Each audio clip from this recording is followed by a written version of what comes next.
12h36, de retour sur notre plateau d'All for Pack TV. Bienvenue à vous, chers visiteurs, chers exposants, pour ce grand débat consacré au e-commerce. Magasin e-commerce, pick and collect, le secteur de l'emballage face à une distribution omnicanale. Les pure players du e-commerce ont tout changé dans la distribution, mais aussi pour l'ensemble des opérateurs de l'emballage et de l'intralogistique.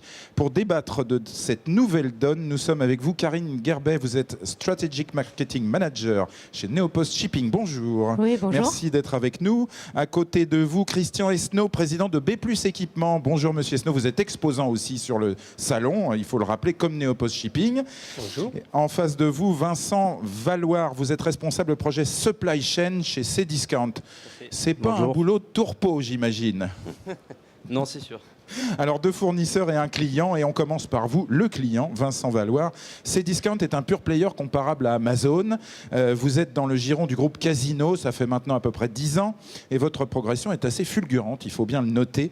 Votre supply chain, pour qu'on la comprenne bien, parce qu'en fait, elle est le cœur de vos préoccupations chez Cdiscount, vous séparez l'organisation supply chain pour les colis inférieurs à 30 kg et pour ceux supérieurs à 30 kg. Expliquez-nous un petit peu. Exactement. Et on va voir des diapos en même temps qui vont nous permettre d'expliquer mieux.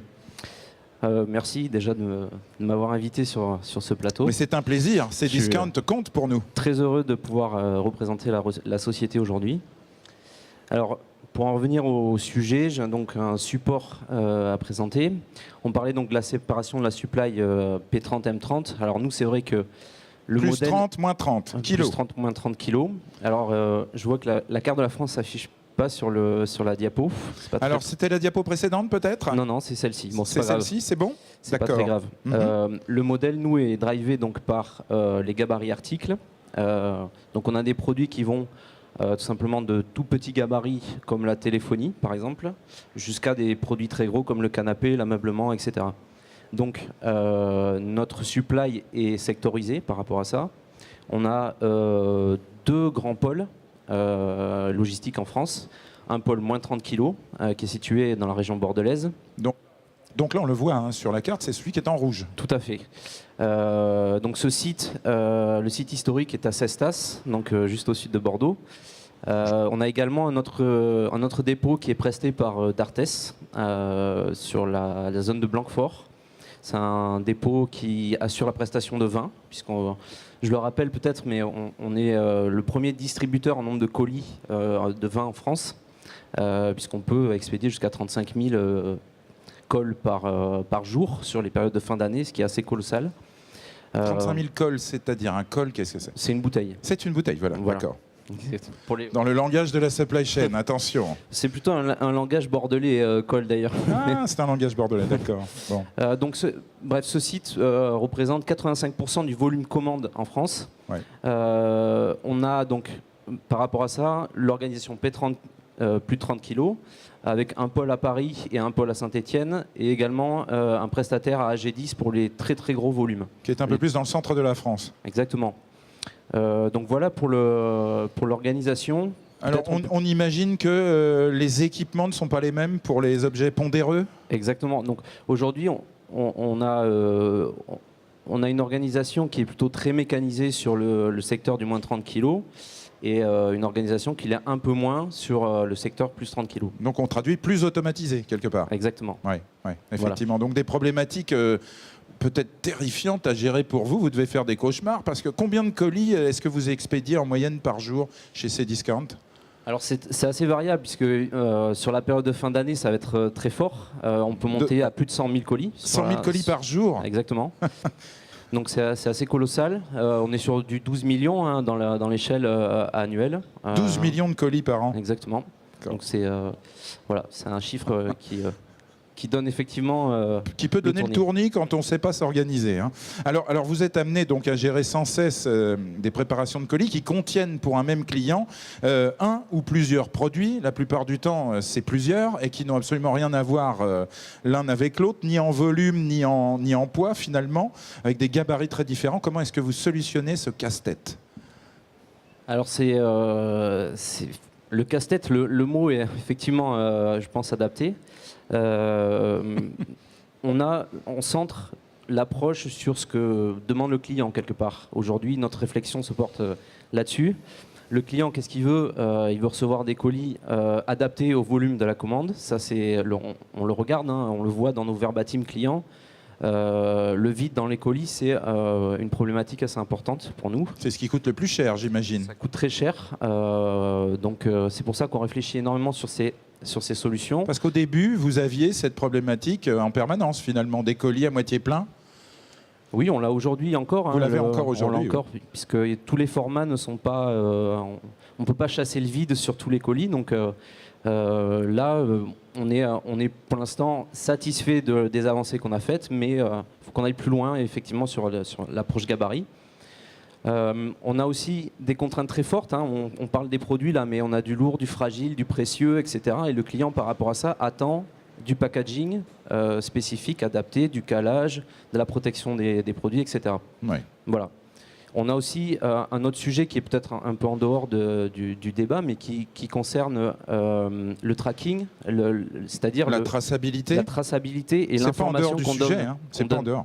Ouais. C'est dedans, bien sûr. Okay. Bon, si vous dites que c'est dedans. Pour nous, effectivement, le tracking, donner de l'info au client en temps réel sur qu'est-ce qui se passe pour son colis, quand est-ce qu'il va le recevoir, etc., c'est très important. Ouais. Donc voilà, en gros, le casse-tête. Le cahier des charges. En tout cas, le shaker est bien rempli et effectivement, l'approche... Alors justement, c'est pour cela que vous avez donc en face de vous 2 fournisseurs. Vous avez Neopost Shipping donc, qui vous propose une solution qui s'intitule CVP 500, qui a d'ailleurs été lauréat aux Innovation Awards sur All4Pack. Bravo à vous. Et à côté de vous, on a B+ Équipement, donc pour les machines, notamment iPack et iCube. Alors je ne sais pas si les deux sont commercialisés chez Cdiscount. On va vous donner le micro tout de suite, Christian Hainaut, sur ce sujet précisément. Très bien. Dans la pratique, pour l'instant, nous n'avons que des machines iPack chez Cdiscount. D'accord, très bien. En tout cas, vous êtes tous 2 fournisseurs, effectivement. Alors, qu'avez-vous trouvé comme solution auprès de ces 2 fournisseurs? Expliquez-nous techniquement à quel vide correspondent leurs solutions. Alors on a débuté l'histoire, moi je n'étais pas encore dans la société, mais on a débuté l'histoire avec B+ Équipement, il me semble que c'était il y a 7 ans, exactement. Par l'approche automatisée du packing sur des colis de moyen format. Donc tout a démarré et la problématique de vide était déjà présente puisque la solution de B+ compense la hauteur des colis. Donc on a une barquette vide standard au départ et la hauteur, le différentiel de hauteur qui reste par rapport au produit à l'intérieur est compensé par une machine donc qui est leur iPack. Et l'approche a démarré de ce côté-là. On a ensuite développé évidemment d'autres formats puisque la cadence des machines était satisfaisante et évoluait. Et, ils ont travaillé beaucoup aussi sur ces aspects-là pour arriver cette année sur une implémentation avec Neopost cette fois-ci. Donc pas en remplacement mais en plus. Exactement. En complémentarité. C'est pas des solutions qui... Voilà, c'est vraiment de la complémentarité qu'il faut aborder puisque... Quand on regarde sur un format isoformat entre les 2 solutions, la vitesse et la cadence de B+ est plus importante. Par contre, le vide est un peu plus important aujourd'hui pour nous. Alors que la solution Neopost, effectivement, adapte strictement au volume de la commande. Toujours un colis cubique. Ça, c'est la règle. Donc vous avez à la fois des besoins d'aller vite pour certains colis et d'autres besoins de précision absolue pour d'autres. Exactement. Finalement, voilà. Hein. Donc en fait, on a bien compris et je vais vous donner d'abord la parole à vous, Karine Gerbet, et ensuite on laissera parler bien sûr Christian Hainaut. Neopost Shipping, donc vous êtes la branche colis du groupe Neopost, donc on précise, rien à voir avec la Poste. Groupe français coté en bourse, fabricant et intégrateur, c'est plus de 400 personnes qui sont dédiées aux technologies de la logistique, 80 000 entreprises clientes, 50 millions de colis transitent chaque année par vos systèmes d'information, puisque vous produisez aussi des systèmes d'information. Alors vous êtes très focalisé sur les offres e-commerce, mais aussi sur les solutions donc logicielles, comme on vient de le dire. Alors, votre CVP 500, donc cette machine mouton à 5 pattes finalement, avait été initialement lancée aux Pays-Bas, je crois, et puis vous la commercialisez maintenant en France. Absolument. Donc, bonjour, déjà merci de me recevoir. Avec grand plaisir. C'est effectivement, Neopost Shipping développe depuis à peu près 5 ans des offres pour le e-commerce et pour les commerçants de façon plus générale, des offres matérielles et des offres logicielles. Alors la CVP, c'est notre brique emballage automatisé. On va montrer des images en même temps qu'on parle sur le CVP 500. Absolument. Parce qu'on s'est bien rendu compte qu'il y avait un besoin dans ce domaine-là, sachant que dans le e-commerce, il y a vraiment une problématique de variation très forte de la taille des commandes, comme l'a très bien expliqué Vincent. D'une commande à l'autre, avec une variabilité non seulement au niveau des articles, mais aussi au niveau du nombre d'articles dans chaque commande. Bien sûr. Donc la genèse de cette machine, c'est vraiment ça. Comment pouvoir proposer à nos clients et que ces clients puissent proposer à leurs clients le juste emballage, réduire le vide pour pouvoir apporter de la satisfaction client et avoir un emballage qui soit de toute façon plus durable. Alors on voit effectivement, tout part d'un convoyeur, effectivement, donc les produits sont posés à gauche sur le convoyeur et ils circulent donc de manière à ce que, alors ça y est, il est parti le convoyeur, il a été très vite, comme les colis que vous fabriquez finalement, les objets de taille très différente donc sont lus par un lecteur optique, j'imagine. Expliquez-nous le processus. Les objets sont effectivement, une fois que la commande est préparée en amont de la machine. Donc de manière manuelle, on va dire, par des opérateurs. Voilà, par exemple. Il y a différents processus qui peuvent être mis en place dans les entrepôts de nos clients. Les objets, les commandes sont déposées sur un convoyeur. Ce convoyeur va emporter chaque commande les unes après les autres sous un scanner 3D qui va pouvoir mesurer le volume donc au niveau de chaque commande. C'est ça. Et ensuite, en temps réel, la machine va découper un carton qui va être parfaitement adapté à cette commande. Donc, c'est-à-dire que l'objectif, encore une fois, c'est vraiment de réduire le vide, puisqu'on se rend bien compte que transporter du vide, ça n'a pas beaucoup d'intérêt et ça a vraiment un coût pour les commerçants. Et pouvoir proposer donc un colis qui soit parfaitement ajusté à la marchandise également, pour que la marchandise ne bouge pas trop dans donc ça veut dire qu'il n'y a pas de calage à rajouter. Absolument, donc il n'y a pas de calage, c'est vraiment que du carton. Et on a aussi vraiment un intérêt au niveau de la machine, c'est-à-dire qu'on réduit la matière. Donc, Bien sûr, la matière première, c'est-à-dire le carton. Le carton et le fait de ne pas rajouter d'emballage, au niveau global, on a un impact carbone qui est beaucoup plus réduit par rapport à un emballage qui serait surdimensionné avec du calage. Jusqu'à 50% de réduction de matière ? Alors non, de volume de colis, je crois. On peut réduire le volume jusqu'à 50%, absolument. Ce sont des moyennes, puisqu'après, les différents pourcentages vont varier d'un client à l'autre en fonction de leur typologie de produit. Ce à quoi on compare aussi. Vincent Valoir. Ce à quoi on compare surtout. Également, absolument. Est-ce qu'on part d'une solution qui est mécanisée initialement et on compare cette machine-là, ou est-ce qu'on parle d'une solution qui est totalement manuelle avec une caisse américaine standard ? Donc, vous avez pu mesurer déjà l'économie réalisée en termes de matériaux ?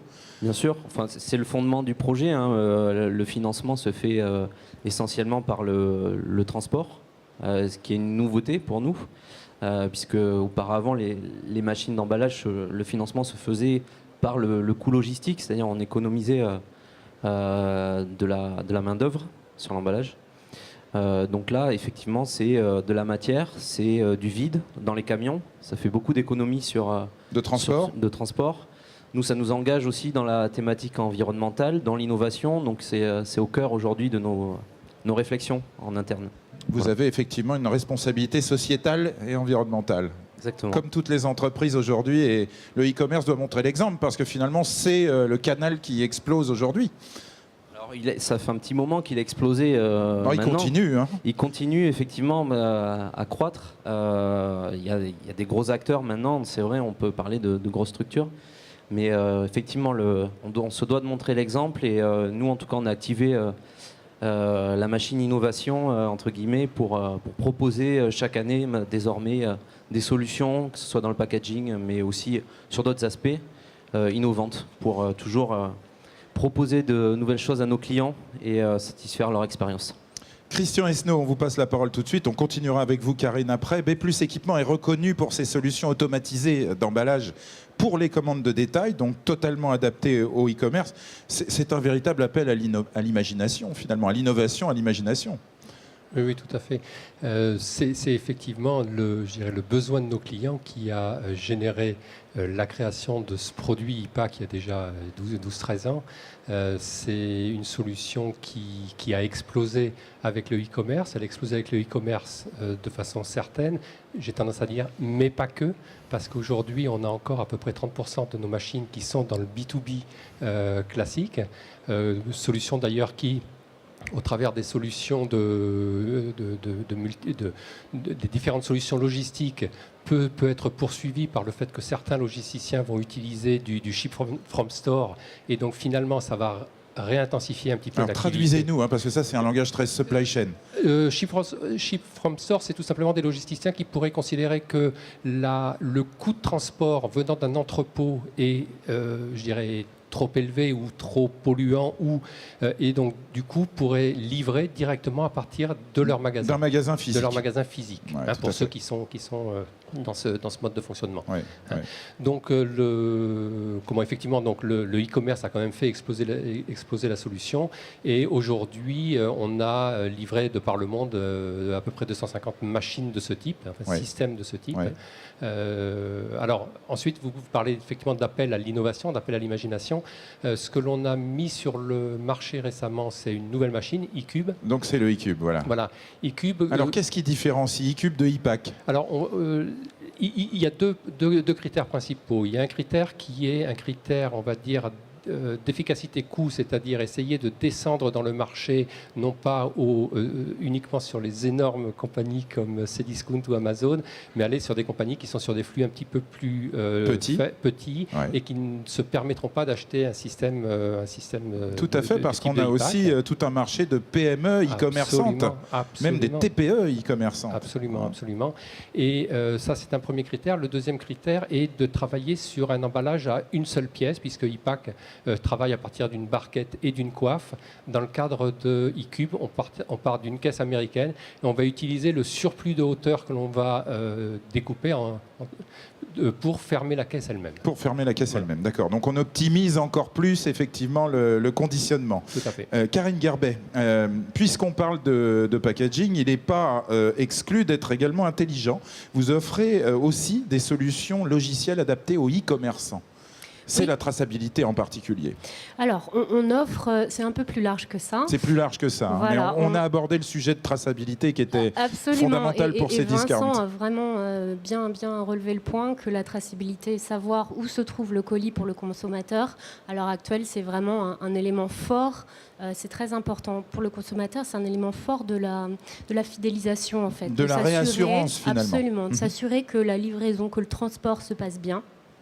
Et de savoir que son client va acheter de nouveau sur son site puisqu'il aura été satisfait finalement tout au long de la boucle. Toute la boucle s'est déroulée sans accroc. Donc ça part de l'emballage qui est le juste emballage et Vincent l'a bien souligné, qu'un emballage bien formé, sans avoir un excès de matière, participe à la satisfaction du client qui le reçoit chez lui et qui va pouvoir aussi s'en débarrasser, le recycler tout simplement sans avoir un excès de matière. De façon plus simple. Après, c'est le geste de tri aussi, effectivement. Exactement.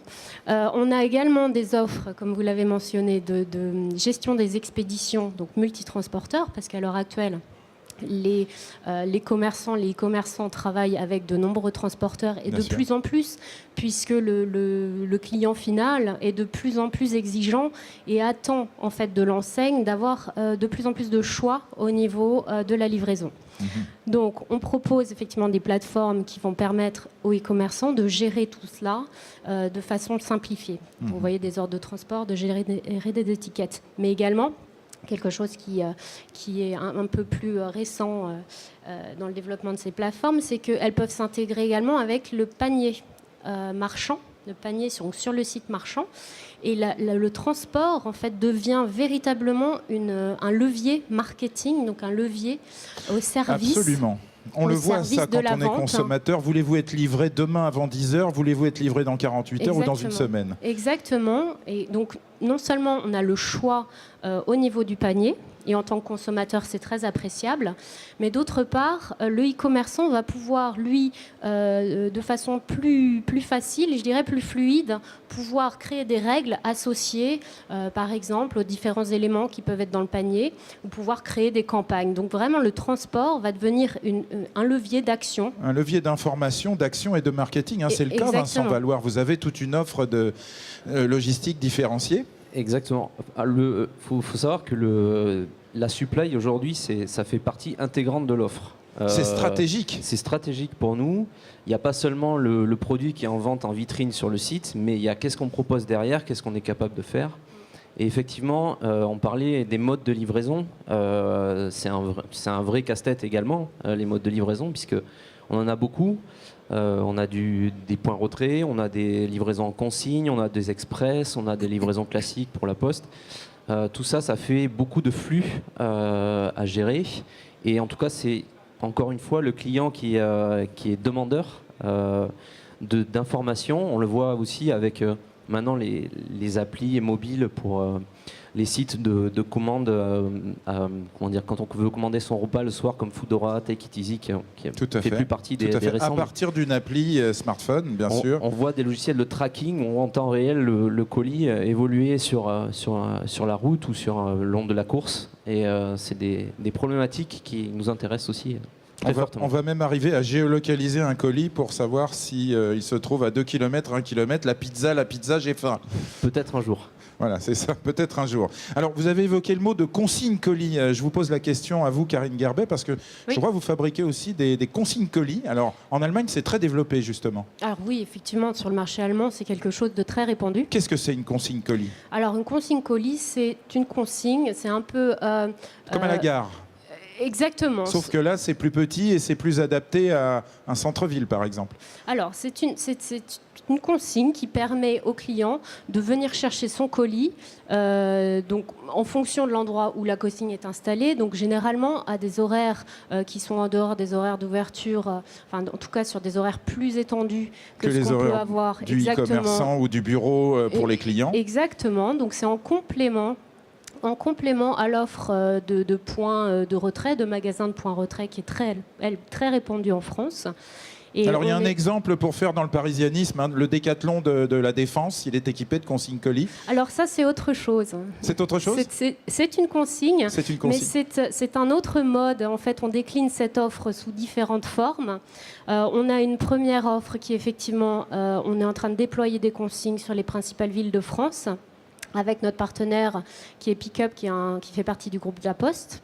On déploie 250 consignes. Décidément.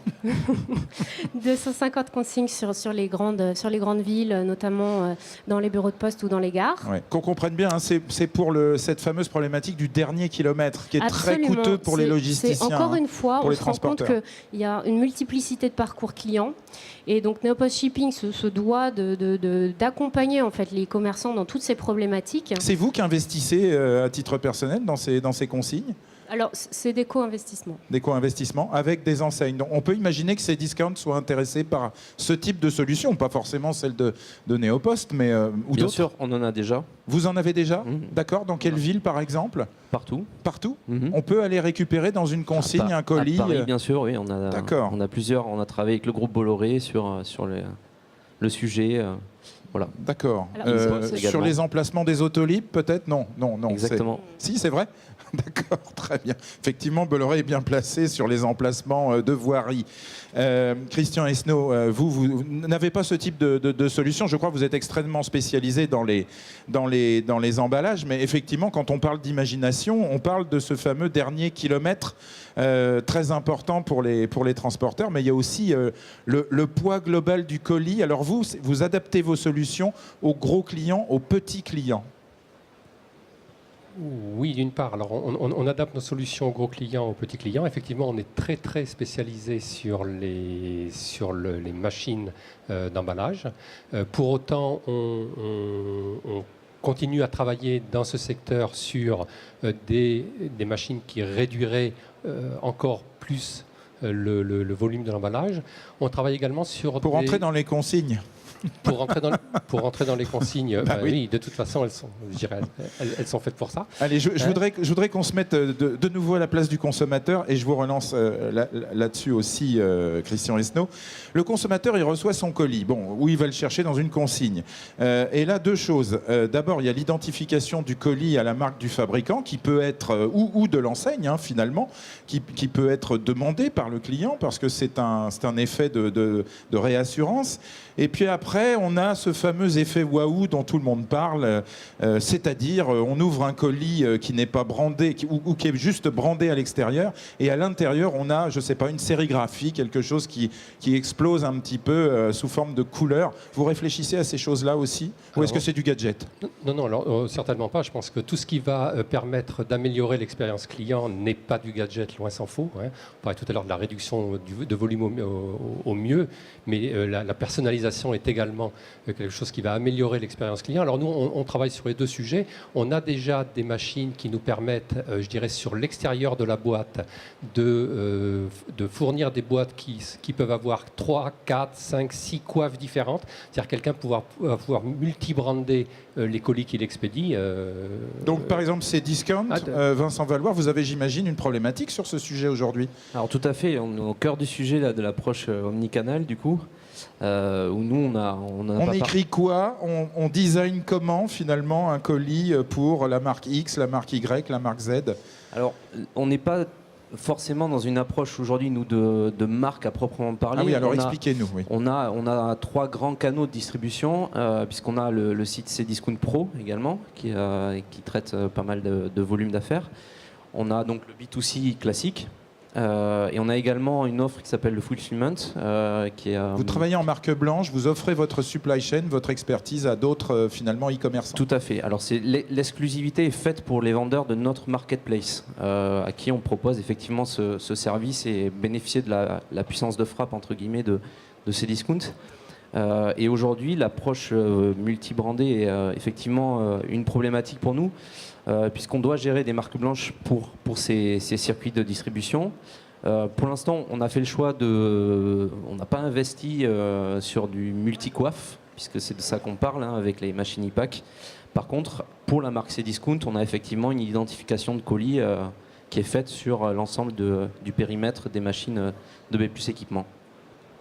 Mais c'est une tendance forte, j'imagine, il va falloir y venir au multi-branding. Forcément, puisqu'on est dans la personnalisation du colis, on doit aussi pouvoir proposer, par exemple pour le fulfillment à nos vendeurs, plus que ce qu'on est capable de faire aujourd'hui. Donc, pourquoi pas des colis à l'image de leur marque. Oui, c'est ça, c'était le sens de ma question sur les marques. C'était pas les marques des fabricants, c'était les marques effectivement des enseignes. Ok, excusez-moi pour le... Non, je vous en prie, bien sûr. Ouais. Donc effectivement, oui, c'est un sujet et il y a beaucoup d'enjeux derrière ça, puisque c'est quand même des canaux sur lesquels il y a des synergies à faire avec notre activité et bénéficier de notre outil de production qui est lui automatisé, puisque sur cette partie-là qui est le fulfillment, aujourd'hui on est quand même sur un flux qui est assez pour l'instant manuel, mais la transformation va arriver très vite pour justement aller sur la partie mécanisée et la gestion multimarque sera obligatoire. On va terminer avec vous, Karine Guirbet. Donc c'est cette notion de brander à partir de la CVP 500 par exemple, c'est possible? Alors nous, on le fait actuellement avec Cdiscount d'ailleurs. Ouais. C'est du carton. Donc c'est possible, réponse à ma question. Absolument. Donc c'est du carton. Si vous recevez demain, si vous faites un achat chez Cdiscount, que cet achat est emballé par la CVP 500, vous recevrez un carton qui est brandé Cdiscount. Qui est brandé Cdiscount, oui. Et alors l'effet waouh, donc, dont on parle trop d'ailleurs finalement, sérigraphier l'intérieur d'un carton, ça c'est pas encore possible ou ça peut l'être? Pour l'instant non. Pour l'instant non. Hein. Pour l'instant, non, mais nous, on part du principe que déjà, avoir un colis qui est parfaitement ajusté, un colis optimisé, ajusté, qui va protéger la marchandise, qui est quand même le b.a.-ba de ce qu'on demande à l'emballage de transport, qui permet également de prendre en compte toutes les problématiques environnementales, c'est déjà un grand pas beau franchi geste, finalement. Un grand pas franchi, absolument. Christian Esnault, on vous laisse le mot de la fin. Alors, je suis parti sur l'effet branding, le co-branding tout à l'heure. En ce qui concerne l'effet waouh. Et non pas l'effet Yahoo, Oui, l'effet les waouh, yaourts, qui ça n'a rien à voir. est effectivement important pour le consommateur.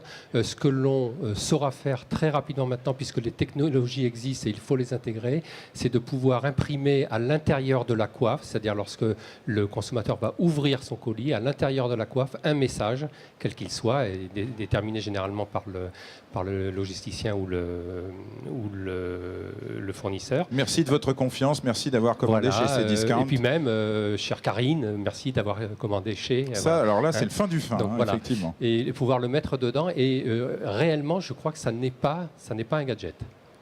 Effectivement. Je suis tout à fait d'accord. Tout à fait d'accord, Absolument. Vincent Valoir. Bon, alors longue vie à vous trois, bien sûr. Et puis on voit bien, hein, d'ailleurs, ce marché vous tend les bras. Merci Karine Garben et Opos Shipping. Merci à vous. Christian Esnault, B+ Équipement, et vous, Vincent Valoir, Cdiscount, pour ce débat sur un secteur en pleine vitalité. Reprise de nos programmes à 14h05 avec la Minute Tendance de Jérémy Angelier. Jérémy qui vous fait découvrir un des lauréats de PAC Expert Innovation Awards. La société, ça c'est le produit plutôt, Siltoff. Mais je vous laisse découvrir ça tout à l'heure. Excellent après-midi et surtout, faites du bon business sur All4Pack.